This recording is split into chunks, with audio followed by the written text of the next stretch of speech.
ഒരു പ്രസ്ഥാനത്തിനും ഈ ഒരു സ്വഭാവം ഉണ്ടാവും എന്ന് നിങ്ങൾ കാണണം. നിങ്ങൾക്ക് മതസംഘടനകളുടെ പ്രഭാഷണങ്ങൾ കേട്ട് ശീലമുണ്ടാകും, നിങ്ങൾക്ക് രാഷ്ട്രീയ പാർട്ടികളുടെ പ്രഭാഷണങ്ങൾ കേട്ടും ശീലമുണ്ടാവും. മതസംഘടനകളുടെയും രാഷ്ട്രീയ പാർട്ടികളുടെയും സ്റ്റേജിൽ നിന്ന് കേൾക്കുന്ന ആശയങ്ങൾ അവരുടെ ആ നിലവാര തകർച്ചയില്ലാതെ ഇതിനെ രണ്ടിനെയും സമ്മോഹനമായി സമ്മേളിപ്പിച്ചുകൊണ്ട് നിങ്ങൾക്ക് ജമാഅത്ത് വേദികളിൽ നിന്ന് കേൾക്കാനാവും. കാരണം ഇതൊരു ഇസ്ലാമിക ആദർശ പ്രസ്ഥാനമാണ്. അപ്പോൾ ഞാൻ പറയുന്ന ഒന്നാമത്തെ കാര്യം, ഇത് ഇസ്ലാമിക സംഘമാണ്. ഇസ്ലാമിക സംഘത്തിന്റെ അടിസ്ഥാനം ഖുർആനും സുന്നത്തുമാണ്. ഖുർആനിനെയും സുന്നത്തിനെയും അടിസ്ഥാനപ്പെടുത്തി ജമാഅത്തെ ഇസ്ലാമി സമർപ്പിക്കുന്ന ആശയങ്ങളെ കാര്യഗൗരവത്തിൽ ആരെങ്കിലും നിരൂപണം ചെയ്തതായിട്ട് എൻ്റെ ശ്രദ്ധയിൽപ്പെട്ടിട്ടില്ല. പലതരത്തിലുള്ള ഉപരിപ്ലവമായ ചർച്ചകളും വിമർശനങ്ങളും ഒക്കെ ഉണ്ടായിട്ടുണ്ട്. അതിൽ പരിഗണിക്കേണ്ടതിനോടും പ്രതികരിക്കേണ്ടതിനോടും പ്രസ്ഥാനം അതത് സമയത്ത് പ്രതികരിച്ചു പോന്നിട്ടുമുണ്ട്. പ്രിയമുള്ളവരെ, ഞാൻ പറഞ്ഞു വരുന്നത് ഇസ്ലാമിക പ്രസ്ഥാനത്തെ സംബന്ധിച്ചിടത്തോളം വിശുദ്ധ ഖുർആനിന്റെ കാഴ്ചപ്പാട്. അപ്പൊ ഇസ്ലാമിക പ്രസ്ഥാനത്തിന്റെ കാഴ്ചപ്പാട് ഇസ്ലാമിന്റെ കാഴ്ചപ്പാടാകുമ്പോൾ ഇസ്ലാമിന്റെ പ്രാപഞ്ചിക വീക്ഷണത്തിൽ നിന്നാണ് ഈ പ്രസ്ഥാനത്തിന്റെ ഈ പ്രസ്ഥാനം അതിന്റെ ജീവിത വീക്ഷണം രൂപപ്പെടുത്തിയെടുത്തിട്ടുള്ളത്. ഇസ്ലാമിന് ഒരു പ്രാപഞ്ചിക വീക്ഷണമുണ്ട്, പ്രപഞ്ചത്തെ സംബന്ധിച്ച ഒരു കാഴ്ചപ്പാടുണ്ട്. ഇവിടെ ദൈവമുണ്ടോ ഇല്ലേ എന്നതല്ല ജമാഅത്തെ ഇസ്ലാമി പറയുന്നത്. അതിലൊരു തർക്കത്തിനും ഒരു വകുപ്പുമില്ല. മേരി നിഗാഹുമേ തേരി നിഗാഹുമേ സാബിത് നഹി ഖുദാ കാ വജൂദ്, മേരി നിഗാഹുമേ സാബിത് നഹി വജൂദ് തേരാ. ഒരു അല്ലാമ ഇഖ്ബാൽ ഒരിടത്ത് പറയുന്നുണ്ട്. ആ കവിതക്ക് കുറച്ചുകൂടി ഭാഗമുണ്ട്, പക്ഷെ ഇപ്പൊ സമയം ചുരുക്കാൻ വേണ്ടി ഞാൻ അതിലേക്ക് പോകുന്നില്ല. നിന്റെ കാഴ്ചപ്പാടിൽ ദൈവത്തിന് അസ്തിത്വമില്ല. ഇഖ്ബാൽ പറയാണ്, നിന്റെ കാഴ്ചപ്പാടിൽ ദൈവത്തിന് അസ്തിത്വമില്ല, എന്റെ കാഴ്ചപ്പാടിൽ നിനക്കും അസ്തിത്വമില്ല. ദൈവമില്ലാതെ നീ എങ്ങനെ ഉണ്ടായി എന്ന് ചോദിക്കുന്ന ഒരു സിദ്ധാന്തം അതിലുണ്ട്. അപ്പൊ പ്രിയമുള്ളവരെ, ഞാൻ പറഞ്ഞു വരുന്നത് ഇസ്ലാമിക പ്രസ്ഥാനത്തിന് ഖുർആൻ മുന്നോട്ട് വെക്കുന്ന, ഖുർആനും സുന്നത്തും മുന്നോട്ട് വെക്കുന്ന ഒരു പ്രാപഞ്ചിക വീക്ഷണമുണ്ട്. ആ പ്രാപഞ്ചിക വീക്ഷണത്തിന്റെ ഭാഗമായിട്ട് ജീവിതത്തെ സംബന്ധിച്ച സമഗ്രമായ ഒരു കാഴ്ചപ്പാടുണ്ട്. അതിൽ പരമ്പരാഗത അർത്ഥത്തിലുള്ള ആത്മീയ വ്യവഹാരങ്ങളുണ്ട്, അതിൽ രാഷ്ട്രീയമുണ്ട്, അതിൽ കച്ചവടവും കൃഷിയും വാണിജ്യവും കുടുംബജീവിതവും എല്ലാത്തിനെ സംബന്ധിച്ചും ഒരു മനുഷ്യന്റെ ജീവിതം എത്ര വിശാലമാണോ ആ അളവിൽ. ഇവിടെ വിശപ്പിന്റെ പ്രശ്നം മതത്തിനറിയാത്ത വിഷയമാണെന്നും വിശപ്പിന്റെ പ്രശ്നം ഞങ്ങൾക്ക് മാത്രമേ മനസ്സിലാവുകയുള്ളൂ എന്നും മേനി നടിച്ച് നടക്കുന്നവർ വിശുദ്ധ ഖുർആനിലെ പ്രാഥമികമായ അധ്യായങ്ങളിലൂടെ ഒന്നങ്ങനെ കണ്ണോടിക്കണം. ലീലാഫി ഖുറൈശ് ഈലാഫിഹിം റിഹ്ലത്തശ് ശിതാഇ വസ്സൈഫ്. ഇരിക്കുന്ന ഈ സദസ്സിലെ മുസ്ലിം സഹോദരങ്ങൾക്കൊക്കെ ഈ ഇരുന്ന ഇരിപ്പിൽ കാണാതെ ഓതാൻ അറിയുന്ന ഒരധ്യായമായിരിക്കും ഇത് എന്ന് ഞാൻ വിചാരിക്കുന്നു. സൂറത്ത് ഖുറൈശ്. ആ അധ്യായത്തിൽ ഒരൽപ്പം മുന്നോട്ട് പോകുമ്പോൾ ഫൽയഅ്ബുദു റബ്ബ ഹാദൽ ബൈത്ത്, അതുകൊണ്ട് അവർ ഈ ഭവനത്തിന്റെ നാഥന് ഇബാദത്ത് എടുക്കട്ടെ. ഈ ഭവനത്തിന്റെ നാഥന് ജീവിതത്തിൽ പരമമായ സ്ഥാനം നൽകി തദനുസൃതം അതനുസരിച്ച് അവർ ജീവിക്കട്ടെ. അല്ലദീ അത്അമഹും മിൻ ജൂഅ് വആമനഹും മിൻ ഖൗഫ്. നോക്കൂ നിങ്ങൾ, ആ ഭവനത്തിന്റെ നാഥൻ അവരുടെ വിശപ്പകറ്റി അവൻ അവർക്ക് മനസമാധാനം നൽകി. മനസമാധാനം മതങ്ങൾ നൽകുമെന്നും വിശപ്പിന്റെ പരിഹാരം ഞങ്ങളാണെന്നും പറഞ്ഞ് നിങ്ങൾ ഈ നടക്കുന്നത് യഥാർത്ഥത്തിൽ ദൈവിക ഗ്രന്ഥം മനുഷ്യ ജീവിതത്തെ സംബന്ധിച്ച് എന്താണ് പറഞ്ഞത് എന്ന് മനസ്സിലാക്കാതെയാണ് എന്നപ്പോൾ എനിക്ക് പറയേണ്ടതായിട്ട് വരും.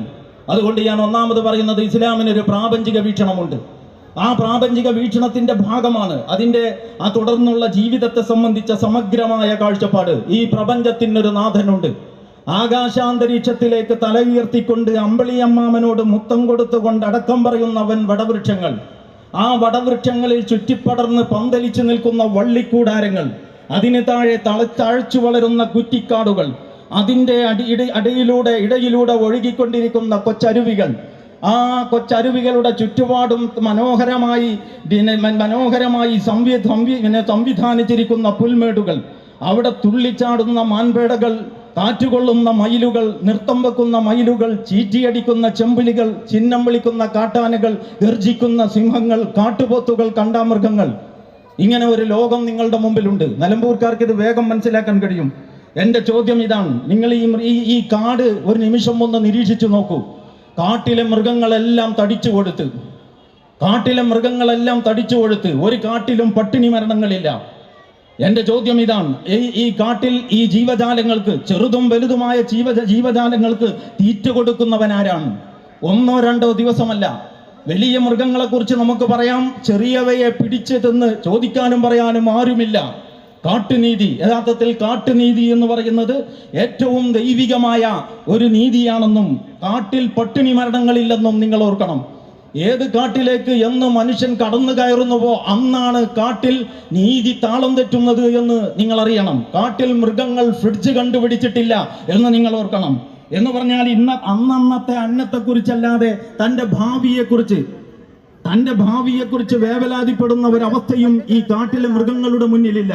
അപ്പോൾ ആ കാട്ടിലും ഈ കരയിലും ഓർത്തു നോക്കൂ, ഒരു പുതിയ വേനൽ, നല്ല ചുട്ടുപൊള്ളുന്ന വേനലിൽ ഒരു പുതുമഴ പെയ്യുമ്പോൾ പാറ്റകൾ തുരുതുര. ഈ ഇന്നലെ വരെ ആ പാറ്റകൾ എവിടെയാണ്? ഈയാമ്പാറ്റകൾ, കോടിക്കണക്കിന് വരുന്ന ഈയാമ്പാറ്റകൾ ഭൂമിക്കടിയിൽ എന്നോ പുലരുന്ന ഒരു വാഗ്ദാനം കണക്കെ നിലകൊള്ളുകയാണ്. നിങ്ങൾ കടലിനെ കുറിച്ച് ചിന്തിച്ചു നോക്കൂ. മത്സ്യം, മത്തി എന്ന് പറയുന്ന ഒരൊറ്റ മീനിനെ സംബന്ധിച്ച് മാത്രം ആലോചിച്ച് നോക്കൂ. ഒരു ദിവസം നമ്മുടെ ഈ മലപ്പുറം ജില്ലയിലെ മാർക്കറ്റുകളിലെല്ലാം കൂടി എത്രയുണ്ടാവും ഇത് എന്ന്. അങ്ങനെ നിങ്ങൾ മറ്റു ജില്ലകളെ കുറിച്ച് ചിന്തിച്ചു നോക്കൂ, അങ്ങനെ നിങ്ങൾ മറ്റ് സംസ്ഥാനങ്ങളെ കുറിച്ച് ചിന്തിച്ചു നോക്കൂ, അങ്ങനെ നിങ്ങൾ വിദേശ രാജ്യങ്ങളെ കുറിച്ച് ചിന്തിച്ചു നോക്കൂ, അങ്ങനെ നിങ്ങൾ ലോകത്ത് മനുഷ്യവാസമുള്ള മുഴുവൻ ജനങ്ങളുടെ മുഴുവൻ പ്രദേശങ്ങളിലും ഓരോ മാർക്കറ്റിലും ഇരിക്കുന്ന മത്സ്യങ്ങളെ ഒരു നിമിഷം മനസ്സിൽ വിഭാവന ചെയ്തു നോക്കൂ. എന്റെ ചോദ്യം ഇതാണ്, ആ കാട്ടിലും ഈ കരയിലും ആ കടലിലും ഈ കോടാനുകോടി വരുന്ന ജീവജാലങ്ങളെ തീറ്റിപ്പോറ്റുന്നവൻ ആരാണ്?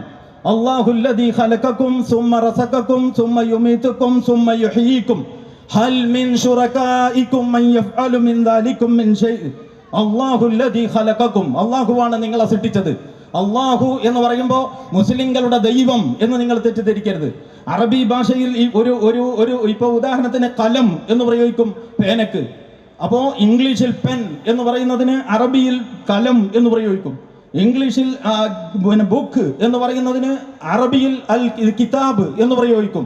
ഇംഗ്ലീഷിൽ നമ്മൾ ദി ബുക്ക് എന്ന് പറയും, അല്ലെങ്കിൽ ദി പെൻ. ഏതോ ഒരു പ്രത്യേക പേനയെ മനസ്സിൽ കണ്ടുകൊണ്ട് ദി പെൻ എന്ന് ഇംഗ്ലീഷിൽ പ്രയോഗിക്കുന്നത് പോലെ അറബിയിൽ പറയുക അൽ കലം എന്നാണ്, അൽ കിതാബ് എന്നാണ്. ദി ബുക്ക് എന്നതിൻ്റെ അറബി അൽ കിതാബ് എന്നാണ്. അപ്പോൾ ഈ അലിഫ്ലാം ചേർന്നിരിക്കുകയാണ്. ഇവിടെ ഗോഡ് എന്ന് ഇംഗ്ലീഷിൽ പറയുന്ന മലയാളത്തിൽ ദൈവം എന്ന് പറയുന്നതിന് അറബിയിലുള്ള പ്രയോഗം ഇലാഹ് എന്നാണ്. ഇലാഹിന് ദൈവം എന്ന അർത്ഥം മാത്രമല്ല, അതൊരു വലിയ ചർച്ചയാണ്, അതിലേക്ക് ഞാൻ ഇപ്പോൾ കടക്കുന്നില്ല. ആ ഇലാഹ് എന്ന് പറയുന്നതിന്റെ കൂടെ അലിഫ് ലാം എന്ന് 2 അക്ഷരങ്ങൾ കൂടുമ്പോൾ അൽ ഇലാഹ്. അൽ ഇലാഹ് എന്ന് പറഞ്ഞാൽ ദി ഗോഡ്. ഏത് ഗോഡ്? ആ കാട്ടിലും ഈ കരയിലും ഈ കടലിലും കോടാനുകോടി വരുന്ന ജീവജാലങ്ങളെ ഇടതടവില്ലാതെ തീറ്റിപ്പോറ്റുന്നവനാര്? നമ്മളുടെ ജീവിതത്തെ, നമ്മുടെ ഈ ശരീരത്തെ സംവിധാനിച്ചതാര്? നമ്മുടെ കണ്ണിനെ രൂപകൽപ്പന ചെയ്തതാര്? നമ്മുടെ വിരലിന്റെ അഗ്രങ്ങളെ ഡിസൈൻ ചെയ്തതാര്? ലക്ഷോപലക്ഷം വരുന്ന ഗ്രഹോപഗ്രഹങ്ങൾക്ക് മനോഹരമായിട്ട് അതിവേഗതയിൽ നീന്തിത്തുടിക്കുവാനുള്ള സഞ്ചാരപഥങ്ങൾ തീർത്തതാര്? അതുകൊണ്ട് നമ്മൾ കാണുന്നതും കാണാത്തതുമായ പ്രപഞ്ചങ്ങളായ സകല പ്രപഞ്ചങ്ങളുടെയും ഉടമയാര് എന്ന ചോദ്യത്തിന് ദി ഗോഡ് എന്നാണ് മറുപടി. ആ മറുപടിയാണ് ഇവിടെ അല്ലാഹ് എന്ന് അറബിയിൽ പറയുമ്പോൾ അതിന്റെ അർത്ഥം അത്രയേ ഉള്ളൂ എന്ന് നിങ്ങൾ കാണണം. ഇത് മുസ്ലിങ്ങളുടെ കുലദൈവമല്ല, ഇത് ഈ പ്രപഞ്ചത്തിന്റെ നാഥനാണ്. അങ്ങനെ ഒരു നാഥൻ ഈ പ്രപഞ്ചത്തിനുണ്ട്. ഞാൻ അവിടേക്ക് തന്നെ പോകാം. അല്ലാഹുല്ലദീ ഖലഖകും സുമ്മ റസഖകും സുമ്മ യുമീതുകും സുമ്മ യുഹ്യീകും. അല്ലാഹുവാണ് നിങ്ങളെ സൃഷ്ടിച്ചത്. അഥവാ ഈ പ്രപഞ്ചത്തിനൊരു നാഥനുണ്ട്, അവനാണ് നിങ്ങളെ സൃഷ്ടിച്ചത്, അവനാണ് നിങ്ങൾക്ക് അന്നം നൽകുന്നത്, അവനാണ് നിങ്ങളെ ജീവിപ്പിക്കുന്നത്, അവനാണ് നിങ്ങളെ മരിപ്പിക്കുന്നത്. ഹൽ മിൻ ശുറകാഇകും മൻ യഫ്അലു മിൻ ദാലികും മിൻ ഷൈഇ. ഈ കാര്യങ്ങളിൽ വല്ല കാര്യവും ചെയ്യുന്ന അല്ലാഹുവല്ലാത്ത വേറെ ഒരു അതോറിറ്റി അല്ലാഹുവിനോടൊപ്പം ഉണ്ടോ? ഇതാണ് ഖുർആനിന്റെ ചോദ്യം. അപ്പൊ ഞങ്ങൾക്ക് ഇവിടത്തെ ഈ ചർച്ച കേൾക്കുന്ന മതരാഷ്ട്രവാദത്തെ സംബന്ധിച്ച് ജമാഅത്തെ ഇസ്ലാമിയെ വിമർശിച്ചുകൊണ്ടിരിക്കുന്ന, അള്ളാഹുവിന്റെ പരമാധികാരം ഒരു വിവാദ വിഷയമാക്കി മാറ്റി മനുഷ്യന്റെ പരമാധികാരത്തിന്റെ പ്രളയത്തിൽ പ്രപഞ്ചനാഥന്റെ പരമാധികാരം തന്നെ പാറിപ്പോകുമെന്നോ ഒഴുകി ഒലിച്ചു പോകുമെന്നോ വിചാരിച്ചിരിക്കുന്ന അല്പജ്ഞാനികളായ ആളുകളോട് ഞങ്ങൾക്കുള്ള ചോദ്യം ഇതാണ്: ഈ പ്രപഞ്ചത്തിന് ഇങ്ങനെ ഒരു നാഥനുണ്ടോ? ഇതൊരു തീരുമാനമെടുക്കേണ്ട വിഷയമാണ്. കമ്മ്യൂണിസ്റ്റുകാർ പൊതുവെ ഞാൻ മനസ്സിലാക്കിയിടത്തോളം അതിലൊരു തീരുമാനമെടുത്തിട്ടുണ്ട്, അങ്ങനെ ഒരു ദൈവമില്ല എന്നാണ്.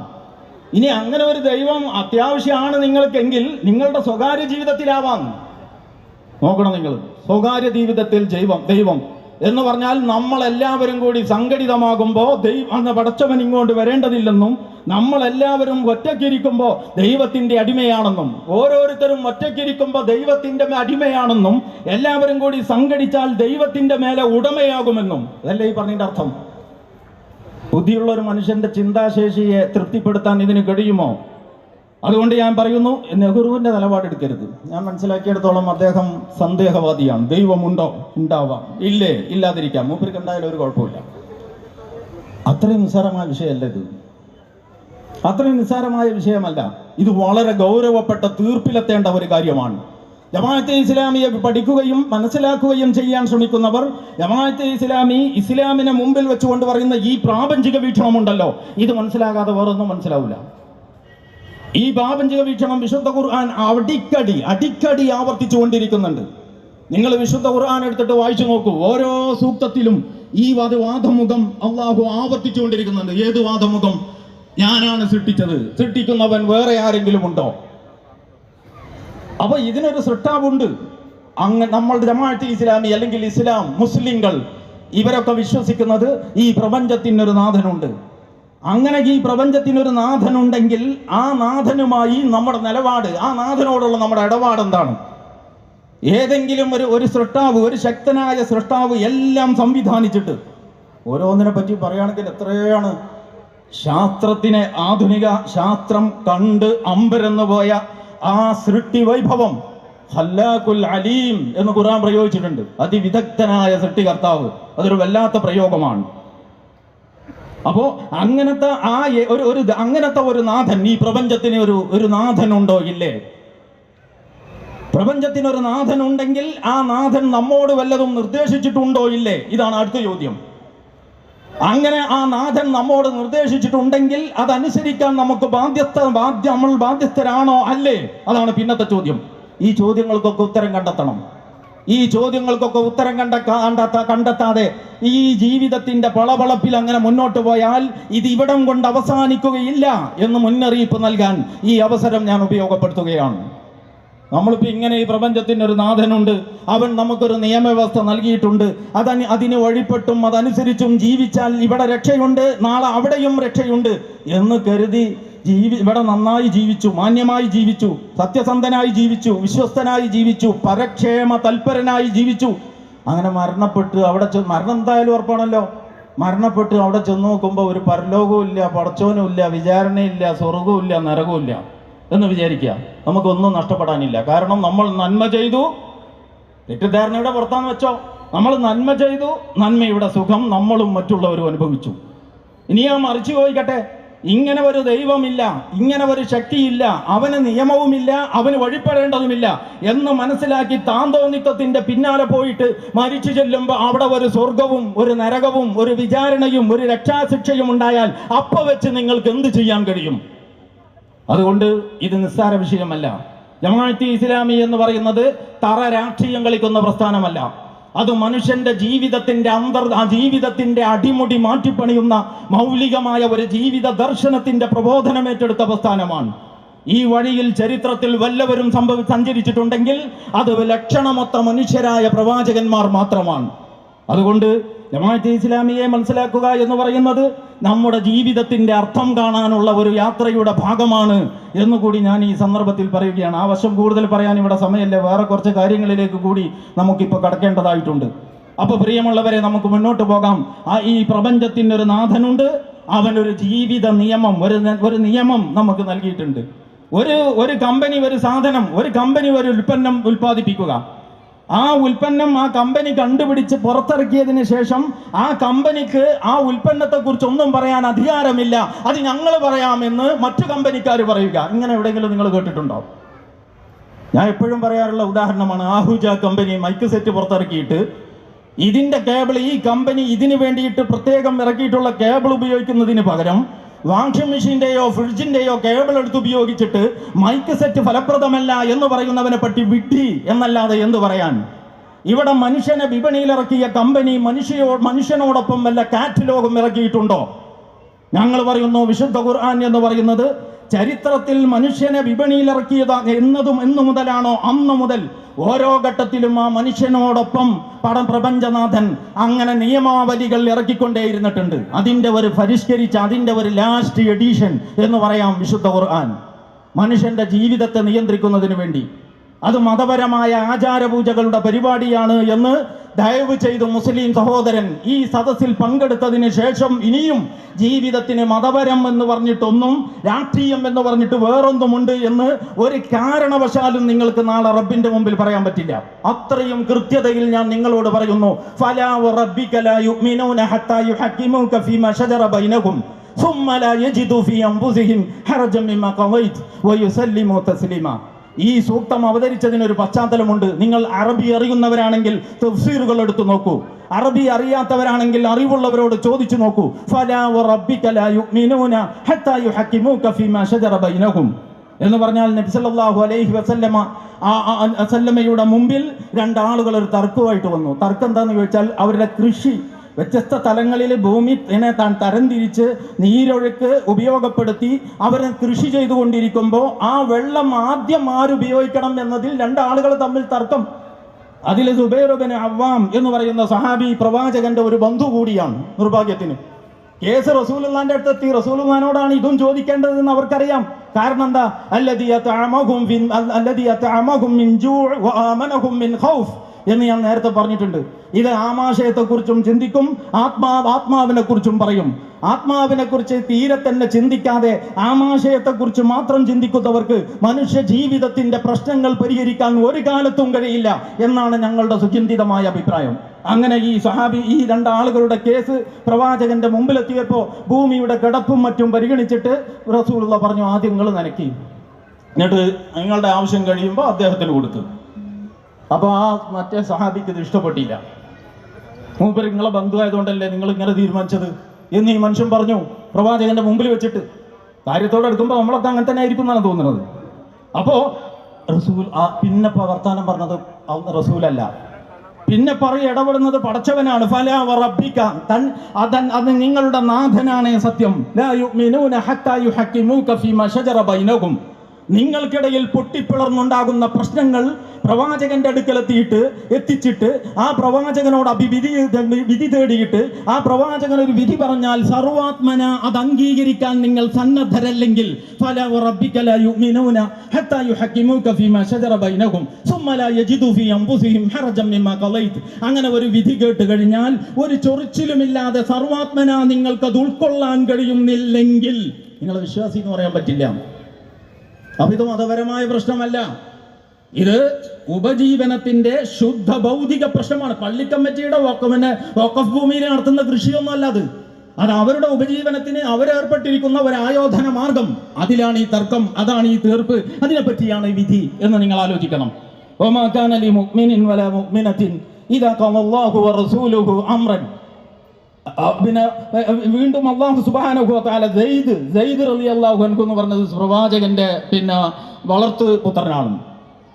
സെയ്ദും സൈനബും തമ്മിലൊരു വിവാഹം ഒരു വളരെ ന്യായമായ ഒരു ആവശ്യമാണ്, ഒരു പ്രത്യയശാസ്ത്രപരമായ ആവശ്യമാണ് എന്ന് പറയാം. അത് കഥ വിശദീകരിക്കപ്പോടെ സമയമില്ല. ചുരുക്കി പറഞ്ഞ വിവാഹത്തിന്റെ ആലോചന സൈനബുമായിട്ട് റസൂലുള്ളാഹി നടത്തി. സെയ്ദാണ് വരൻ എന്ന് അവിടെ പറഞ്ഞു. അപ്പോൾ ഇത് വലിയ തറവാട്ടേരാണ്, മറ്റൊരു അത്ര പോരാ. അപ്പോൾ അത് ആ അനിഷ്ടം ഈ സഹോദരി പ്രകടിപ്പിച്ചു. അതിനെപ്പറ്റിയാണ് അല്ലാഹു സുബ്ഹാനഹു വ തആല പറയുന്നത്. വമാ കാന ലി മുഅ്മിനിൻ വലാ മുഅ്മിനത്തിൻ ഇദാ ഖളല്ലാഹു വറസൂലുഹു അംറൻ അൻ യകൂന ലഹുമുൽ ഖിയറത്തു മിൻ അംരിഹിം ومن يعص الله ورسوله فقد ضل ضلالا مبينا. ഒരു വിശ്വാസിയായ ആണിനും പെണ്ണിനും അവരുടെ ഒരു പ്രശ്നത്തിൽ അല്ലാഹു ഒരു തീർപ്പ് കൽപ്പിച്ചാൽ ആ തീർപ്പിൽ പിന്നെ ഒരു ചൊറിച്ചിലുണ്ടാവുക എന്നത് ഒരു നിലക്കും ഭൂഷണമല്ല എന്ന് പറഞ്ഞിട്ട് അവസാനിപ്പിക്കണം. എങ്ങനെയെന്നറിയോ? ومن يعص الله ورسوله فقد ضل ضلالا مبينا. ജീവിതത്തിന്റെ കൃഷിയാകട്ടെ, വിവാഹമാകട്ടെ, കച്ചവടമാവട്ടെ, രാഷ്ട്രീയമാവട്ടെ, ഭരണമാകട്ടെ, കുടുംബമാവട്ടെ, സ്വകാര്യമായ ജീവിതത്തെ ബാധിക്കുന്നതാകട്ടെ, പരസ്യമായ പ്രവർത്തനങ്ങളെ സ്വാധീനിക്കുന്നതാവട്ടെ, ഏത് വിഷയമായാലും കൊള്ളാം, ഒരു തീർപ്പ് അള്ളാഹുവോ പ്രവാചകനോ നിങ്ങൾക്ക് നൽകിയാൽ അത് സർവാത്മന സ്വീകരിക്കാൻ സന്നദ്ധമല്ലെങ്കിൽ ആർ അള്ളാഹുവിനെയും അവന്റെ റസൂലിനെയും ധിക്കരിച്ചോ ഫഖദ് ളല്ല ളലാലൻ മുബീന, അവൻ അങ്ങേയറ്റത്തെ വഴികേടിലായി. നമ്മൾ ഈ വെള്ളിയാഴ്ച ദിവസം ഖുത്ബയിൽ സാധാരണ കേൾക്കുന്ന ഒരു ആയത്തുണ്ടല്ലോ, യാ അയ്യുഹല്ലദീന ആമനു തഖുല്ലാഹ വഖൂലു ഖൗലൻ സദീദ യുസ്ലിഹ് ലക്കും അഅമാലക്കും വയഗ്ഫിർ ലക്കും ദുനൂബക്കും വമൻ യുതിഇല്ലാഹ വറസൂലഹു ഫഖദ് ഫാസ ഫൗസൻ അളീമ. നേരത്തെ പറഞ്ഞ ആയത്തിന്റെ അവസാനം എന്താണ്? ആർ അള്ളാഹുവിനെയും അവന്റെ പ്രവാചകനെയും ധിക്കരിച്ചോ അവൻ അങ്ങേയറ്റത്തെ വഴികേടിൽ അകപ്പെട്ടു. ആർ ഇവിടെ എന്താ പറയുന്നത്? ആർ അള്ളാഹുവിനെയും അവന്റെ റസൂലിനെയും അനുസരിച്ചോ അവൻ മഹത്തായ വിജയം കൈവരിച്ചു. അതുകൊണ്ട് അപ്പൊ നമ്മൾ ഇനി അതുവരെ പറഞ്ഞു ഒന്ന് ചുരുക്കി പറയാം. ഈ പ്രപഞ്ചത്തിനൊരു നാഥനുണ്ട്. അവൻ നമുക്ക് സമഗ്രമായ ജീവിത സംഹിത തന്നിട്ടുണ്ട്. അവൻ മതപരം ഭൗതികം എന്ന ഒരു വിവേചനവും കൽപ്പിച്ചിട്ടില്ല.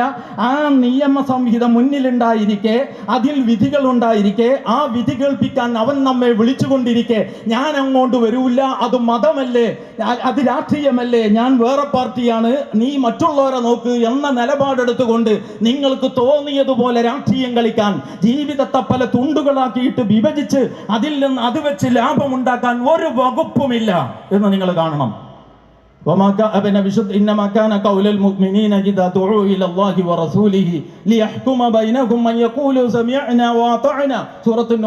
വീണ്ടും പറയാം, വിശ്വാസികളുടെ നിലപാട് ഇത് മാത്രമായിരിക്കും. അള്ളാഹുവിലേക്കും റസൂലിലേക്കും വിളിക്കപ്പെട്ടാൽ, അവർക്കിടയിൽ വിധി കൽപ്പിക്കാൻ വേണ്ടി വിളിക്കപ്പെട്ടാൽ ഞങ്ങൾ കേട്ടു, അനുസരിച്ചു. അതുകൊണ്ട് ഇതൊക്കെ മതത്തിന് ബാധകമാണ്, ഇതൊന്നും രാഷ്ട്രീയത്തിലേക്ക് വരൂല്ല എന്ന് സമാധാനിക്കുന്നവരുണ്ടെങ്കിൽ ഇനിയും കേട്ടോ.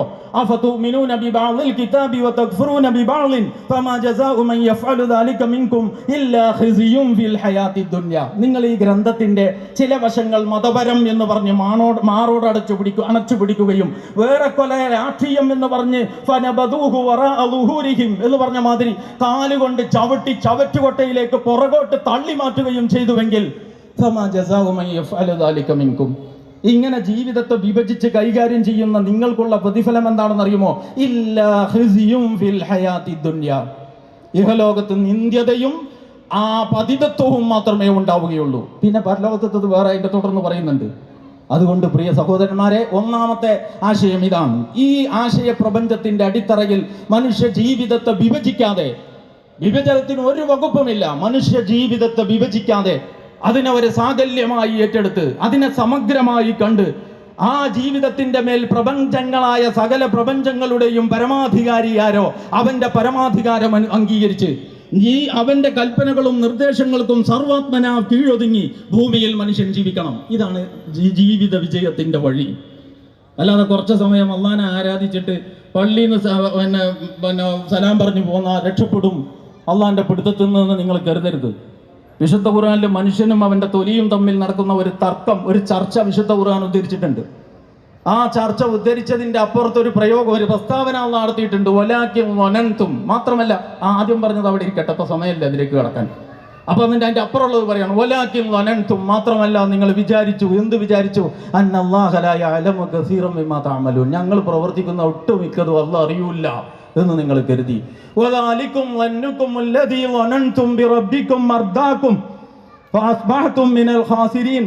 അതായത് നമ്മൾ ചെയ്യുന്ന കുറെ കാര്യം, ഒട്ടുമിക്ക കാര്യങ്ങളും റബ്ബ് അറിയില്ല എന്ന ആ മൂഢധാരണയുണ്ടല്ലോ. വദാലികും വന്നുകും അല്ലദീ വനൻതും ബിറബ്ബികും, നിങ്ങളുടെ റബ്ബിനെ കുറിച്ചുള്ള നിങ്ങളുടെ ആ മൂഢധാരണയാണ് ഇന്നത്തെ ഈ ഗതികേടിന് കാരണം എന്ന് അവിടെ വെച്ചിട്ട് ഇയാൾ വിലപിക്കുന്നത് പടച്ച തമ്പുരാൻ വിശുദ്ധ ഖുർആനിലൂടെ മുന്നറിയിപ്പായിട്ട് നമുക്ക് നൽകിയിട്ടുണ്ട്. അപ്പൊ ജമാഅത്തെ ഇസ്ലാമിയുടെ ആദർശം എന്ന് പറയുന്നത് ഈ പ്രപഞ്ചനാഥന്റെ പരമാധികാരം അംഗീകരിച്ച് അവന്റെ കൽപ്പനകളെ ജീവിതത്തിന്റെ അടിസ്ഥാനമായി സ്വീകരിച്ച് മതമെന്നോ രാഷ്ട്രീയമെന്നോ വ്യത്യാസം കൂടാതെ മുഴു സമയവും ഈ പ്രപഞ്ചത്തിന്റെ യജമാനന്റെ ആജ്ഞാനുവർത്തിയായി ഭൂമിയിൽ നിലകൊള്ളുക. ഇതാണ്. ഇതിന്റെ ഏതെങ്കിലും പോയിന്റിനോട് ആർക്കെങ്കിലും സംവാദാത്മകമായി പ്രതികരിക്കാനുണ്ടെങ്കിൽ കൃത്യമായിട്ടും ഞങ്ങൾ സന്നദ്ധമാണ്. ഇത് മൈക്ക് കെട്ടിയിട്ട് മറ്റേ കാളകൂട്ട് വരുവാനെ പറ്റിയല്ല ഞാൻ ഈ പറഞ്ഞത്, വൈജ്ഞാനിക ചർച്ചകളെ സംബന്ധിച്ചാണ്. അപ്പോൾ അത്രയും ക്ലാരിറ്റി, അത്രയും വ്യക്തത, അത്രയും ബോധ്യം ഈ വിഷയത്തിൽ ഞങ്ങൾക്കുണ്ട്. അല്ലാതെ കുറച്ച് സമയം ആരാധിക്കുന്നത് പല ദൈവങ്ങൾക്ക് വീതം വെക്കണോ, ഒരൊറ്റ ദൈവത്തിന് കൊടുക്കണോ, ഇതല്ല ഇസ്ലാമും ഇതര മതങ്ങളും തമ്മിലുള്ള ചർച്ച എന്ന് സഹോദരിമാരും സഹോദരന്മാരും മനസ്സിലാക്കണം. ഇത്രയും ഞാൻ ആ വശത്തെക്കുറിച്ച് പറഞ്ഞത് ഈ മതരാഷ്ട്രം ഉൾപ്പെടെ എന്ത് ചർച്ചയിലും ഇതൊരു പ്രധാന ഘടകമായതുകൊണ്ടാണ്. ആ ആശയം മനുഷ്യരെ പഠിപ്പിക്കാൻ വന്ന പ്രവാചകരാണ് ഈ പറയുന്ന നമ്മുടെ മുമ്പിൽ വരുന്ന പുണ്യാത്മാക്കളെല്ലാം. ആ പ്രവാചകന്മാർക്ക് അള്ളാഹു ജീവിതത്തിൽ അവർ നിർവഹിക്കേണ്ട ഒരു ലക്ഷ്യവും നിശ്ചയിച്ചു കൊടുത്തു. പ്രപഞ്ചനാഥന്റെ പരമാധികാര വിഭാവനയിൽ അധിഷ്ഠിതമായ ഒരു ജീവിതക്രമമാണ് ഇസ്ലാമിന്റെ അടിസ്ഥാനമെങ്കിൽ അത് പ്രയോഗവൽക്കരിക്കാൻ പറ്റിയ ഒരു ലക്ഷ്യമാണ് ഉണ്ടാവുക. അല്ലാതെ ഈ ആദർശം ഒരു വഴിക്കും ലക്ഷ്യം വേറൊരു വഴിക്കും, അങ്ങനെയല്ല. ആദർശവും ലക്ഷ്യവും എപ്പോഴും പരസ്പര പൂരകങ്ങളായിരിക്കും എന്ന് നിങ്ങൾ കാണണം. വിശുദ്ധ ഖുർആനിൽ പ്രവാചകന്മാരുടെ പൊതുവേ ലക്ഷ്യത്തെക്കുറിച്ച് പ്രസ്താവനയുണ്ട്. 5 പ്രവാചകന്മാരുടെ ലക്ഷ്യത്തെക്കുറിച്ചുള്ള പ്രസ്താവനയുണ്ട്. മുഹമ്മദ് മുസ്തഫ സല്ലല്ലാഹു അലൈഹി വസല്ലമയുടെ നിയോഗ ദൗത്യം എന്തിന് എന്നതിനെ കുറിച്ചുള്ള പ്രസ്താവനയുണ്ട്. 5 മുഹമ്മദ് നബി സല്ലല്ലാഹു അലൈഹി വസല്ലമയുടെ ദൗത്യത്തെക്കുറിച്ച് ഖുർആൻ 3 സ്ഥലത്ത് പ്രയോഗിച്ചത് അതിന്റെ ആദ്യ ഭാഗം 3ഉം ഒരേ മാതിരിയാണ്. ഏതാ? ഹുവല്ലദീ അർസല റസൂലഹു ബിൽ ഹുദാ വദീനിൽ ഹഖ് ലിയുദ്ഹിറഹു അലദ്ദീനി കുല്ലിഹി വലൗ കരിഹൽ മുശ്രികൂൻ വലൗ കരിഹൽ കാഫിറൂൻ വകഫാ ബില്ലാഹി ഷഹീദ. അവസാനത്തിൽ ഈ 3 ഭാഗം വ്യത്യാസം. ആദ്യത്തെ ഈ പ്രസ്താവന 3ഇടത്തും ഒരുപോലെ. എങ്ങനെ? സത്യദീനും സന്മാർഗ പദ്ധതിയും നൽകി ഈ പ്രവാചകനെ നിയോഗിച്ചത് അവനാണ്. എന്തിന്? ലിയുദ്ഹിറഹു അലദ്ദീനി കുല്ലിഹി. ഈ ദീൻ മറ്റെല്ലാ ദീനുകളുടെയും മേലെ വരാൻ. മനുഷ്യനിർമ്മിതങ്ങളായ ഒരുപാട് ദീനുകളുണ്ട്, ഒരുപാട് പദ്ധതികളും പരിപാടികളും നമുക്കുണ്ട്. സൂറത്തുൽ ഹുജറാത്തിൽ ചോദിക്കുന്നുണ്ടല്ലോ, ഖുൽ അതുഅല്ലിമൂന അല്ലാഹ ബിദീനിക്കും, നിങ്ങൾ നിങ്ങളുടെ ദീൻ അല്ലാഹനെ പഠിപ്പിക്കണോ? അപ്പൊ ദീന് വ്യക്തികൾക്കും ഉണ്ടാവും. രാജാവിന്റെ ദീന് എന്ന് ഖുർആൻ പ്രയോഗിച്ചിട്ടുണ്ട്. അപ്പൊ ഒരുപാട് ദീനുകളുണ്ട്. ഇങ്ങനെ മനുഷ്യർ കൊണ്ട് നടക്കുന്ന ഏതൊക്കെ തരം ദീനുകളുണ്ടോ, എന്തൊക്കെ ആചാരങ്ങളുണ്ടോ, എന്തൊക്കെ സമ്പ്രദായങ്ങളുണ്ടോ, എന്തൊക്കെ നടപടിക്രമങ്ങളുണ്ടോ, എന്തൊക്കെ നിയമ സംഹിതകളും വ്യവസ്ഥകളും പദ്ധതികളുമുണ്ടോ, ഈ പ്രവാചകൻ വന്നിട്ട് യഥാവിധി പ്രബോധന പ്രവർത്തനങ്ങൾ നടത്തി, സംസ്കരണം നടത്തി, സമൂഹത്തിൽ മാറ്റങ്ങൾ ഉണ്ടാക്കി, അതൊരു വലിയ പരിവർത്തനത്തിന്റെ ഒരു വലിയ മുന്നേറ്റമായി തീർന്ന് ആ ദൗത്യം വിജയിക്കുമ്പോൾ ഈ ദീൻ മറ്റെല്ലാ ദീനുകളുടെയും മേലെ വരാൻ. ഈ ഖുർആനും കയ്യിൽ വെച്ചിട്ട് നിങ്ങൾ ഇവിടെ കമ്മ്യൂണിസ്റ്റ് പാർട്ടി ഓഫ് ഇന്ത്യ മാർക്സിസ്റ്റിന്റെ ആളുകൾ ജമാഅത്തെ ഇസ്ലാമിയെ വിമർശിക്കുമ്പോൾ അത് ജമാഅത്തെ ഇസ്ലാമിയുടെ ചെലവിൽ അങ്ങ് പോയി കിട്ടും, ഞങ്ങളൊക്കെ രക്ഷപ്പെടും എന്ന് കരുതുന്നുണ്ടോ? അതുകൊണ്ട് ഞാൻ പറയുന്നു, നിങ്ങൾ ഖുർആനിലേക്കും സുന്നത്തിലേക്കും വരൂ. എന്നിട്ട് അതിന്റെ പ്രമാണങ്ങളിൽ നിന്നുകൊണ്ട് ഈ ഇരുട്ടിന്റെ ശക്തികളെ കാര്യം ബോധ്യപ്പെടുത്തി കൊടുക്കാനുള്ള പ്രയത്നങ്ങളിൽ ഏർപ്പെടൂ. അവിടെ അല്ലാതെ രക്ഷപ്പെടാൻ വേറൊരു വഴിയില്ല. പുരോഹിതന്മാരെന്നും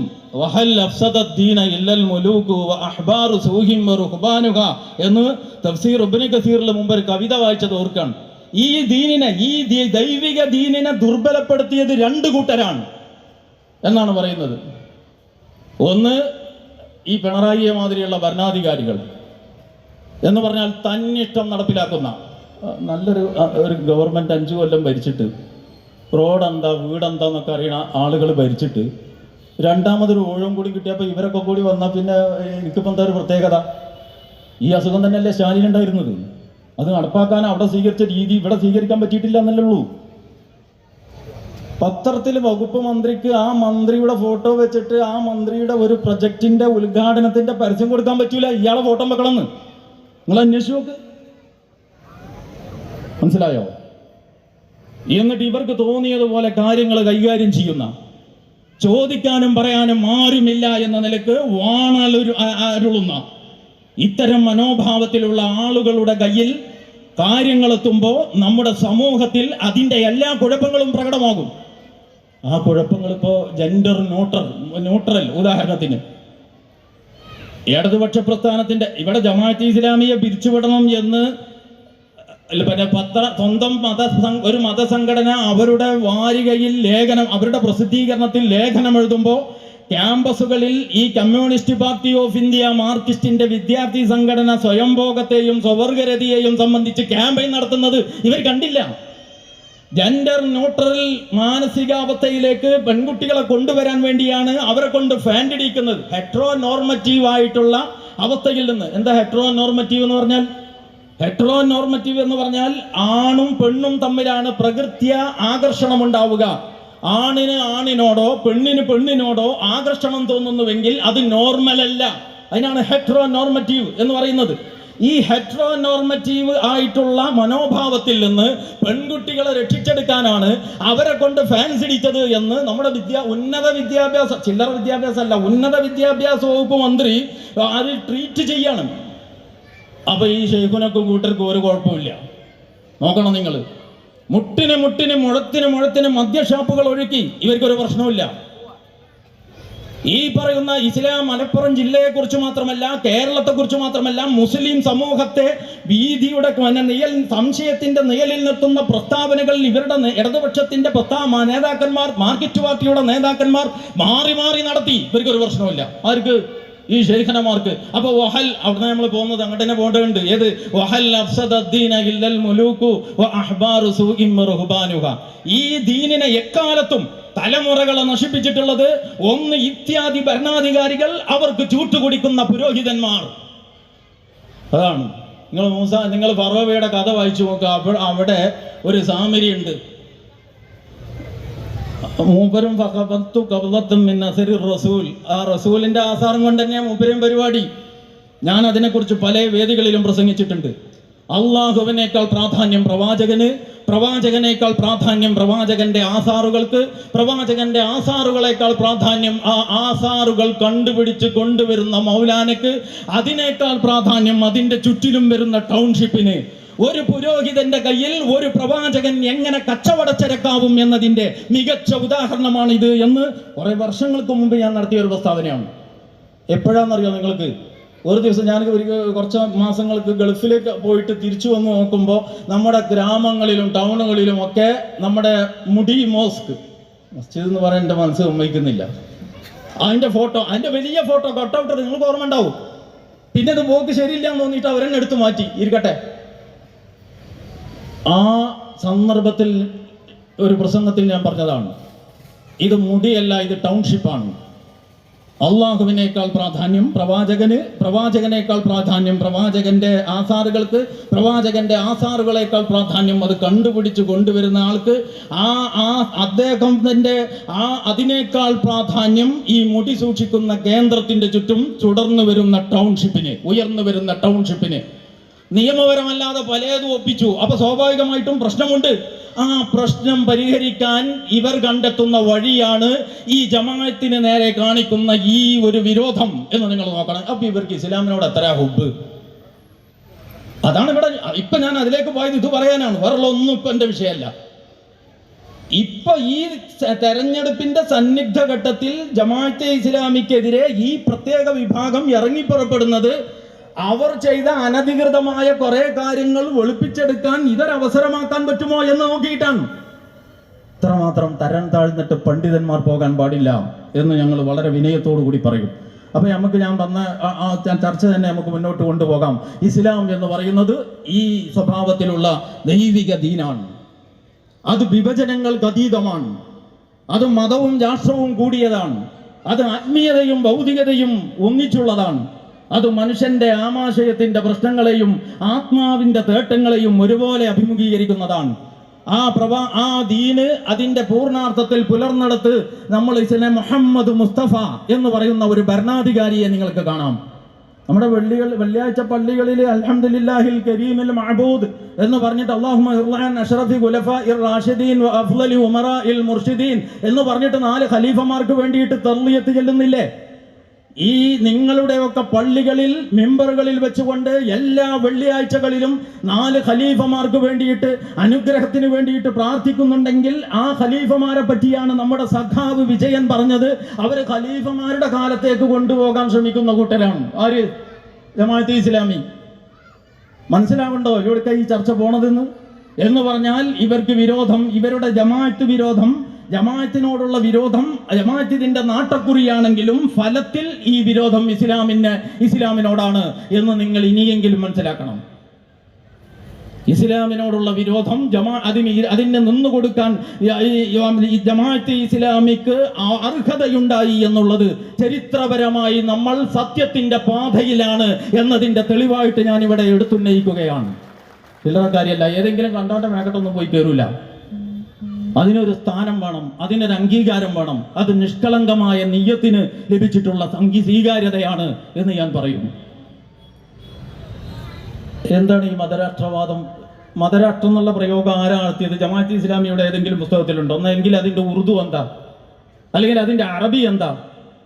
അപ്പൊ മതരാഷ്ട്രം എന്ന് പറയുന്നത് ഇവരുടെ ഈ രീതിയിൽ കാണുന്ന ആളുകളുടെ ഒരു നിർമ്മിതിയാണ്. ജമാഅത്തെ ഇസ്ലാമി എന്ന പ്രസ്ഥാനം വളരെ കൃത്യമായിട്ട് ഞാൻ പറയുന്നു, മതരാഷ്ട്രം എന്ന് പറഞ്ഞിട്ട് മതരാഷ്ട്രവാദികൾ എന്ന് ഈ സൂറത്തുർ റഹ്മാനിൽ ഉള്ളതുപോലെ നിങ്ങൾ ഇങ്ങനെ ആവർത്തിച്ചിരുന്നത് കൊണ്ട് മാത്രം ഒരു അവാസ്തവം വാസ്തവമായി തീരില്ല. അതിനെ ചെറുക്കാൻ മാത്രം ബുദ്ധിയും ബോധവും കഴിവുമുള്ളവർ ഇസ്ലാമിക പ്രസ്ഥാനത്തിൽ ഉണ്ട് എന്ന് നിങ്ങൾ മനസ്സിലാക്കണം. അപ്പൊ യഥാർത്ഥത്തിൽ ഞാൻ തിരിച്ചു ചോദിക്കുന്നു, എന്താണ് നിങ്ങൾ മതരാഷ്ട്രവാദം കൊണ്ട് ഉദ്ദേശിച്ചത്? അത് വിശദീകരിക്കേണ്ട ബാധ്യത. ഇന്നതാണ് മതരാഷ്ട്രം എന്ന് അന്നം കഴിക്കുന്ന ഒരു മലയാളിക്ക് മനസ്സിലാകുന്ന ഭാഷയിൽ പറയാൻ നിങ്ങൾക്ക് ബാധ്യതയുണ്ട്. ഞാൻ ചോദിക്കട്ടെ, മതരാഷ്ട്രം എന്നതുകൊണ്ട് ഉദ്ദേശിക്കുന്നത് ഏതോ ഒരു കാലഘട്ടത്തിലെ പൗരോഹിത്യത്തിന്റെ പിടിയിലമർന്ന് മതപരമായ ഒരു മാനവും ചാർത്തി ജനങ്ങളെ കൊടിയ ചൂഷണത്തിന് വിധേയമാക്കിയ ആ ക്രൈസ്തവ യൂറോപ്പിന്റെ പഴയകാല കഥയെ പറ്റിയാണോ? എങ്കിൽ നിങ്ങളെക്കാൾ കടുത്ത ഭാഷയിൽ അതിനെ വിമർശിച്ചവനാണ് സയ്യിദ് അബുൽ അല മൗദൂദി. ഞാൻ എൻ്റെ സംസാരം അവസാനിപ്പിക്കുന്നതിന് മുമ്പ് സയ്യിദ് അബുൽ അല മൗദൂദിയുടെ 1-2 ഉദ്ധരണികൾ നിങ്ങളെ വായിച്ചു കേൾപ്പിക്കാം. നിങ്ങളതൊന്ന് കേട്ടു നോക്ക്, അപ്പൊ നിങ്ങൾക്ക് മനസ്സിലാവും ആരാണ് മൗദൂദി എന്ന്. അപ്പൊ മതരാഷ്ട്രം എന്ന് പറയുന്നത് അതാണെങ്കിൽ സ്ത്രീകളെയും പിന്നെ മനുഷ്യരുടെ സ്വാതന്ത്ര്യം, ദൈവത്തിന്റെ മറപറ്റി മനുഷ്യരുടെ സ്വാതന്ത്ര്യം കവർന്നെടുക്കുന്ന, സ്ത്രീകൾക്കും കുട്ടികൾക്കും ജീവിക്കാൻ കഴിയാത്ത, മറ്റു മതസ്ഥരുടെ വിശ്വാസാചാരാനുഷ്ഠാനങ്ങൾക്ക് ഒരു പരിരക്ഷയും നൽകാത്ത, കേവല പൗരോഹിത്യ താല്പര്യങ്ങളെ സംരക്ഷിക്കുന്ന ചൂഷണ സംവിധാനത്തെയാണോ നിങ്ങൾ മതരാഷ്ട്രം കൊണ്ട് ഉദ്ദേശിക്കുന്നത്? എങ്കിൽ നിങ്ങൾ വിമർശിക്കുന്നതിനേക്കാൾ ശക്തമായ ഭാഷയിൽ സയ്യിദ് അബുൽ അല മൗദൂദി അതിനെ വിമർശിച്ചത് നിങ്ങൾക്ക് കാണാം. അദ്ദേഹത്തിന്റെ അല്ലെങ്കിൽ ഇസ്ലാമിന്റെ രാഷ്ട്രീയ സിദ്ധാന്തം എന്ന മലയാളത്തിലെ ആ പുസ്തകം നിങ്ങൾക്ക് ലഭ്യമാണ്, വാങ്ങി വായിച്ചു നോക്കൂ. എത്ര മൂർച്ചയുള്ള ഭാഷയിലാണ് ഇതിനെ സംബന്ധിച്ച് ദൈവിക ഭരണം എന്നല്ല പൈശാചിക ഭരണം എന്നാണ് പറയേണ്ടത് എന്നുവരെ അദ്ദേഹം പ്രയോഗിച്ചിരിക്കുന്നു. അപ്പൊ അവിടെ നമ്മൾ തമ്മിൽ ഒരു ചർച്ചക്ക് ഒരു തർക്കത്തിനും ഒരു സ്പേസും ഒരു ഇടവും അവിടെ ബാക്കിയില്ല. പക്ഷെ ഞങ്ങൾക്ക് ഒന്നുകൂടി പറയാനുണ്ട്, മതപൗരോഹിത്യത്തിന്റെ പേരിലുള്ള ഇത്തരം ചൂഷണമാണെങ്കിലും മതേതര പൗരോഹിത്യത്തിന്റെ കീഴിലുള്ള ചൂഷണമാണെങ്കിലും അത്തരത്തിലുള്ള എല്ലാ ചൂഷണ സംവിധാനങ്ങൾക്കും ഞങ്ങൾ എതിരാണ്. സ്റ്റാലിൻ എന്തൊക്കെയാ ചെയ്തത്, മാവോ സേതുങ് എന്തൊക്കെയാ ചെയ്തത്, അതിന്റെ വിശദാംശങ്ങൾ പറയാൻ ഇവിടെ സമയമില്ല. യഥാർത്ഥത്തിൽ ഈ ചർച്ചയിൽ ഇതിന്റെ ആഴം മനസ്സിലാക്കണമെങ്കിൽ കുറച്ച് ഡാറ്റ അതിൽ നിന്നും കൂടി എടുക്കണം. ഞാനിത് വൈകിയത് കൊണ്ട് ഇപ്പൊ ആ തലത്തിലേക്ക് കടക്കുന്നില്ല. അപ്പോ മനുഷ്യനെ മതത്തിന്റെ പേരിൽ ചൊൽപ്പടിക്ക് നിർത്തി ചൂഷണം ചെയ്യുന്നു എന്നതാണ് ഇവിടെ മതരാഷ്ട്രം എന്ന ഒരു പ്രയോഗം കൊണ്ട് നിങ്ങൾ ഉദ്ദേശിക്കുന്നതെങ്കിൽ നിങ്ങൾ തള്ളിപ്പറയുന്നതിനേക്കാൾ ശക്തമായ ഭാഷയിൽ ജമാഅത്തെ ഇസ്ലാമിയുടെ ആദ്യകാല നേതാക്കളിൽ സമുന്നതനായ സയ്യിദ് മൗദൂദി അതിനെ തള്ളിപ്പറഞ്ഞിരിക്കുന്നു എന്ന് നിങ്ങൾക്ക് കാണാൻ പറ്റും. ഒരുപാട് വിശദാംശങ്ങളുണ്ട്, മലയാളത്തിൽ തന്നെ അത് ലഭ്യമാണ്, വാങ്ങി വായിച്ചു നോക്കൂ. ഇനി അതല്ല, ദൈവികവും ആത്മീയവുമായ ദൈവികമായ നിയമസംഹിത മനുഷ്യന്റെ ജീവിതത്തിന്റെ എല്ലാ മേഖലകളിലേക്കും പ്രവേശിക്കണമെന്ന് ഇവർ പറയുകയും അതുകൊണ്ട് രാഷ്ട്രീയത്തിന്റെ ഇരുളടഞ്ഞ ഇടനാഴികകളിലേക്കും ദൈവിക സന്മാർഗത്തിന്റെ വെളിച്ചം കടത്തിവിടണം എന്ന് പറയുന്നതുമാണ് മതരാഷ്ട്രം കൊണ്ട് നിങ്ങൾ ഉദ്ദേശിക്കുന്നതെങ്കിൽ പ്രവാചകൻ മുഹമ്മദ് നബിയെ കുറിച്ചുള്ള നിങ്ങളുടെ അഭിപ്രായം എന്താണ്? പരസ്യമായിട്ട് ജനങ്ങളോട് പറയണം. പ്രവാചകൻ മുഹമ്മദ് നബി എന്ന് പറയുന്നത് 23 കൊല്ലക്കാലം കൊണ്ട് ഒരു രാഷ്ട്രം സ്ഥാപിച്ച പ്രവാചകനാണ്. 23 വർഷക്കാലം അള്ളാഹുവിന്റെ ലാ ഇലാഹ ഇല്ലല്ലാഹ് എന്ന കലിമത്തു തൗഹീദിന്റെ അടിസ്ഥാനത്തിൽ പ്രവർത്തിച്ചപ്പോൾ ഒരു രാഷ്ട്രം രൂപപ്പെട്ടു എന്നത് തർക്കരഹിതമായ ഒരു ചരിത്ര വസ്തുതയാണ്. ഇന്ന് വരെ അത് നിഷേധിക്കുന്ന ഒരു ഓറിയന്റലിസ്റ്റിനെയും, ഇന്ന് വരെ അത് നിഷേധിക്കുന്ന ഒരു പാശ്ചാത്യനെയും ഒരു പൗരസ്ത്യനെയും, ഒരർത്ഥത്തിലുള്ള ഒരു ബുദ്ധിയും ബോധവും വിവരവുമുള്ള ഒരു മനുഷ്യനെയും ഞാൻ കണ്ടിട്ടില്ല. അദ്ദേഹം ഒരു ഭരണകൂടം സ്ഥാപിച്ച ആളാണ്. ആധ്യാത്മികമായ അടിത്തറയിൽ നിന്നുകൊണ്ട് മനുഷ്യരെ സംസ്കരിച്ച പ്രവാചകൻ അവരുടെ പള്ളിയുടെ പരിപാലനം മുതൽ പട്ടിണിയുടെ പരിഹാരം വരെ, അടുക്കള മുതൽ അന്താരാഷ്ട്രം വരെ എന്നൊക്കെ നമ്മൾ പറയില്ലേ, ആ അർത്ഥത്തിൽ മനുഷ്യ ജീവിതത്തെ അഭിമുഖീകരിച്ച പ്രവാചകനാണ്. ആർജവമുള്ള ഭരണാധികാരിയാണ്. ആ പ്രവാചകന്റെ പാത പിന്തുടർന്ന് കൊണ്ട് പിന്നീട് വന്ന 4 ഖലീഫമാർ, നേരത്തെ ഞാൻ പള്ളി മെമ്പറുകളിൽ എല്ലാ വെള്ളിയാഴ്ചകളിലും അനുഗ്രഹ പ്രാർത്ഥനകൾക്ക് വിധേയമാകുന്നവരും ഇസ്ലാമിക രാഷ്ട്രത്തിന്റെ ഭരണാധികാരികളാണ്. അപ്പം മതത്തിന്റെ ദൈവിക ഇസ്ലാമിക നിയമ സംഹിതയുടെ അടിസ്ഥാനത്തിൽ ഒരു രാഷ്ട്രം സ്ഥാപിച്ചു എന്നതാണ്, രാഷ്ട്രവാദം മുന്നോട്ട് വെക്കുന്നു എന്നതാണ് മതരാഷ്ട്രവാദം കൊണ്ട് നിങ്ങൾ ഉദ്ദേശിക്കുന്നതെങ്കിൽ ജമാഅത്തിന്റെ കാര്യം അവിടെ ഇരിക്കട്ടെ, അതിനെപ്പറ്റി ഞാൻ പറയാം. അതിനു മുമ്പ് സാക്ഷാൽ മുഹമ്മദ് നബിയെ കുറിച്ചുള്ള നിങ്ങളുടെ അഭിപ്രായം എന്താണ്? ആ മുഹമ്മദ് നബിക്ക് ശേഷം വന്ന 4 ഖലീഫമാരെ കുറിച്ചുള്ള നിങ്ങളുടെ അഭിപ്രായം എന്താണ്? ആ പ്രവാചകനും ഖലീഫമാരുടെയും മാതൃകയാണ് ജമാഅത്തെ ഇസ്ലാമിയുടെ മാതൃക എന്ന് ഭരണഘടനയിൽ അതിന്റെ ലക്ഷ്യം വിവരിച്ചിടത്ത് വളരെ വ്യക്തമായിട്ട് പറഞ്ഞിട്ടുണ്ട്.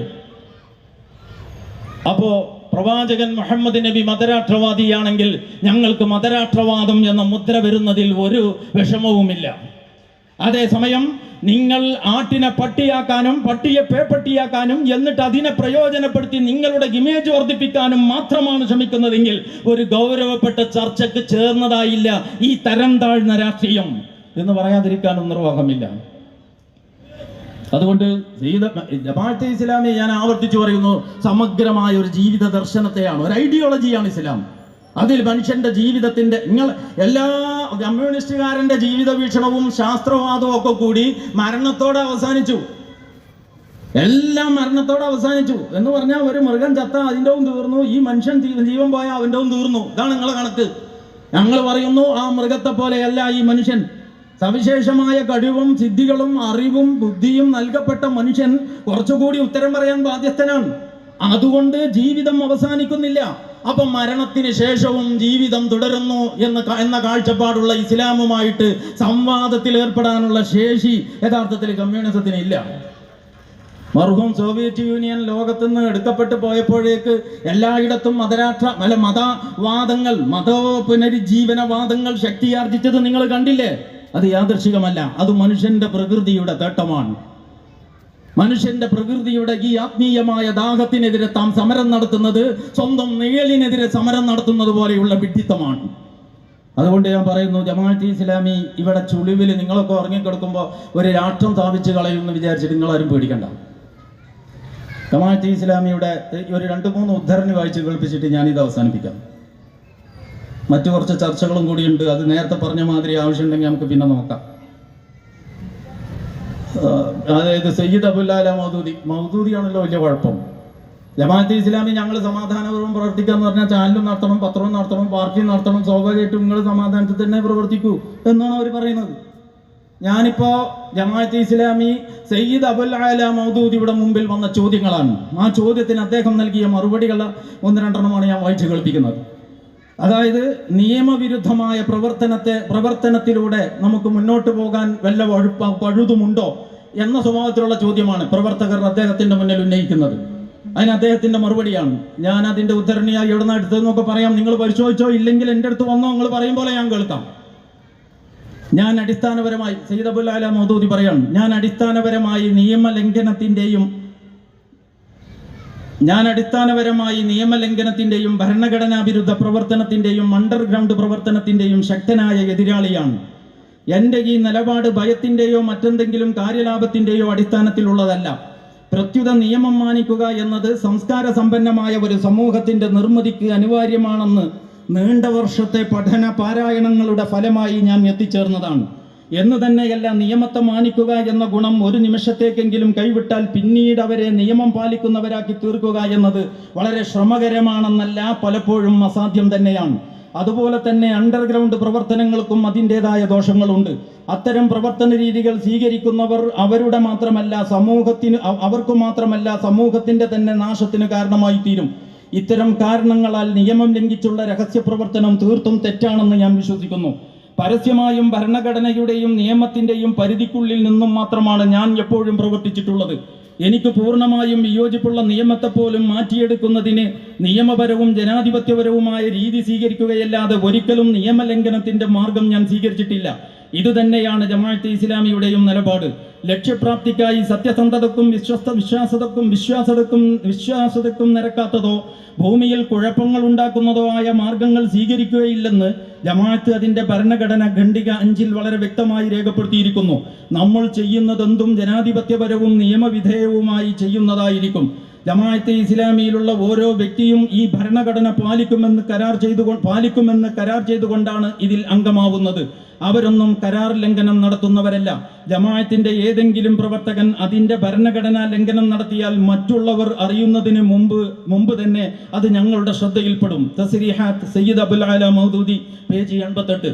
അപ്പൊ നിയമവിരുദ്ധ പ്രവർത്തനത്തെ ഇവിടെ പോലീസ് സ്റ്റേഷൻ ആക്രമണവും അതുപോലെയുള്ള കയ്യേറ്റവും നിയമം കയ്യിലെടുത്ത് ലക്ഷ്യം നന്നായാൽ മതി, മാർഗം എന്തുമാവാം എന്ന് സിദ്ധാന്തിച്ചവർ, അവരെ പറ്റിയൊക്കെ മൗദൂദി തുടർന്ന് പറയുന്നുണ്ട്. അടുത്തൊരു ചോദ്യം കൂടി നിങ്ങൾ കേട്ടുനോക്ക്. നമ്മുടെ അഭിസംബോധിതരെല്ലാം നിയമവിരുദ്ധ മാർഗങ്ങൾ സ്വീകരിക്കുന്നത് പതിവായിരിക്കെ നിലവിലുള്ള സാഹചര്യത്തിൽ നിയമപരമായ മാർഗം സ്വീകരിച്ച് സാമൂഹ്യ പരിവർത്തനം നടത്തുക പ്രയാസകരമാണ്. നമുക്കും അത്തരം മാർഗം സ്വീകരിക്കാമോ? ഇതാണ് ചോദ്യം. പാകിസ്ഥാനിലെ അന്നത്തെ അവസ്ഥയിൽ നിന്നാണ് ഈ ചോദ്യങ്ങൾ ഉണ്ടാവുന്നത്. ഉത്തരം: കുറെ അധികം ആളുകൾ ചേർന്ന് നിങ്ങളുടെ ആരോഗ്യം നശിപ്പിക്കാൻ ശ്രമിച്ചാൽ നിങ്ങളും അവരുടെ ചെയ്തികൾ കണ്ട് അതേപ്രകാരം സ്വന്തം ആരോഗ്യം നശിപ്പിക്കുന്ന പ്രവൃത്തിയിൽ ഏർപ്പെടുമോ? നിയമലംഘനത്തിന്റെ മാർഗം സ്വീകരിച്ചവർ കുറെ അധികം ചീത്ത കാര്യങ്ങൾ ചെയ്തു, ഭാവിയിലും ചെയ്യും എന്ന് വെച്ച് നമ്മളും അപ്രകാരം ചെയ്യുകയോ? നിയമവിരുദ്ധ മാർഗം സ്വീകരിക്കുന്നതിന് 2 രീതികളുണ്ട്. ഒന്ന് പരസ്യമായതും മറ്റൊന്ന് രഹസ്യമായതുമാണ്. ഈ 2 രീതികളും എന്ത് ഫലമാണ് ഉണ്ടാക്കുക എന്ന് നിങ്ങൾ നോക്കുക. പരസ്യമായ നിയമലംഘനം നടത്തുന്നതിലൂടെ എന്ത് പരിവർത്തനമുണ്ടാക്കിയാലും മിക്കവാറും അത് ചീത്ത ഫലമാണ് ഉണ്ടാക്കുക. ഇത്തരം മാർഗം സ്വീകരിച്ച് മുഴുവൻ ജനങ്ങൾക്കും നിയമലംഘനം ശീലിപ്പിച്ചാൽ പിന്നെ ഒരു 100 വർഷം വരെ പരിശ്രമിച്ചാലും അവരെ നിയമം അനുസരിക്കുന്നവരാക്കി മാറ്റാൻ സാധിക്കുകയില്ല. ഇന്ത്യയിൽ സ്വാതന്ത്ര്യ സമരകാലത്ത് നിയമലംഘന പ്രസ്ഥാനം ഒരു സമര രീതി എന്ന നിലക്ക് ഉപയോഗിച്ചിരുന്നു. അതിന്റെ പ്രതിഫലനങ്ങൾ പരിശോധിച്ചാൽ 50 വർഷങ്ങൾ പിന്നിട്ടിട്ടും നിയമം അനുസരിക്കുന്നവരായി ആ ജനതയെ മാറ്റാനായിട്ടില്ലെന്ന് നിങ്ങൾക്ക് ബോധ്യപ്പെടും. ഇനി രഹസ്യമാർഗത്തിലുള്ള നിയമലംഘനത്തിന്റെ രീതിയാണ് സ്വീകരിക്കുന്നതെങ്കിൽ അത് ഇതിനേക്കാൾ അപകടകരമാണ്. ഇത്തരം രഹസ്യ സംഘടനകളിൽ ചില വ്യക്തികൾ സമഗ്രാധികാരമുള്ളവരായി മാറുന്നു. അങ്ങനെ പ്രസ്ഥാനമോ സംഘടനയോ പൂർണ്ണമായും അദ്ദേഹത്തിന്റെ ഇഷ്ടത്തിനനുസരിച്ച് നടക്കുന്ന സ്ഥിതി വന്നു ചേരുന്നു. അദ്ദേഹത്തോട് വിയോജിക്കുന്നവർ ഉടനടി ഇല്ലായ്മ ചെയ്യപ്പെടുന്നു. അദ്ദേഹത്തിന്റെ നയങ്ങളിൽ അതൃപ്തി പ്രകടിപ്പിക്കുന്നത് അനബലിഷണീയവും അസംതൃപ്തവുമായി കണക്കാക്കപ്പെടുന്നു. ഇത്തരം വ്യക്തികളുടെ സമഗ്രാധിപത്യം എത്ര വേഗത്തിൽ സ്വേച്ഛാധിപത്യത്തിലേക്ക് വഴിമാറുമെന്ന് നിങ്ങൾക്ക് ഊഹിക്കാവുന്നതേ ഉള്ളൂ. നിങ്ങൾ ഒരു സ്വേച്ഛാധിപതിയെ നീക്കി വേറൊരു സ്വേച്ഛാധിപതിയെ വാഴ്ത്താനാണ് ശ്രമിക്കുന്നതെങ്കിൽ മനുഷ്യർക്കതിൽ എന്ത് നന്മയാണുള്ളത്?